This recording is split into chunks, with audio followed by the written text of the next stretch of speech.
LA and Hollywood hog a lot of the cultural spotlight in Southern California, but just south of the 110 lies a small town that's played a big role in rock history.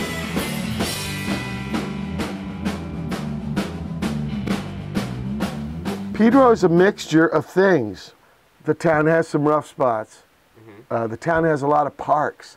It still has retained some of this thing, like it's almost its own town, even though we've been part of Los Angeles since, I don't know, 1911, 1913. Any town, any kind of geography becomes kind of a thermos, which is not always a bad thing, because you can incubate. San Pedro has harbored a string of iconic punk rock groups since the late 1970s. But is that local momentum still relevant in today's music industry? I've been around different generations of punk, you know. It kind of goes up and down. And it's always been like that, you know. It does seem like it's going down right now. I think to a lot of people it's just a phase, you know. They get into it and they get out of it. Shanty Cheryl has photographed music in San Pedro since the 1990s. A lot of sad changes in the way of we don't really have punk houses anymore. That are playing shows, which that was kind of what started to inspire me, was taking photos at those and documenting just the punk show houses.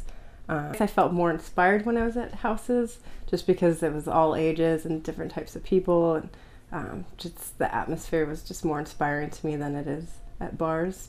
If you're talking specifically San Pedro, there's no way in my mind that it's dying. Like it's definitely getting better and better every day. Those determined to survive have found new ways to support themselves.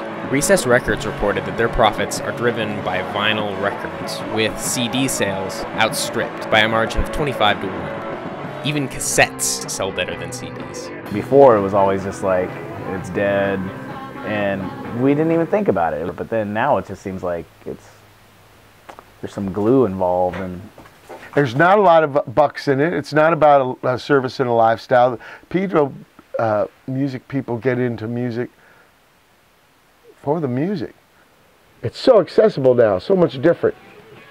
It's not Pedro by itself. It's guys living in Pedro that didn't really fit in too well, that wanted to do music. That's a big difference about the old days. It's much more econo. Everybody can make music. It's a really neat kind of thing. But does not solve the problem of being creative, which I hope never gets solved. And I think it'll go through its trips, its cycles. There's still a huge gap. You got the doers and then the passive potatoes. There's a pretty passive chunk here, and I think that makes it tough for Pedro guys. But in some ways, that's a good thing, because that's where you really have to experiment, dream. Let your freak flag fly. Come on, the water's safe to go crazy. For the Annenberg School of Communication and Journalism at USC, this is Graham Clark.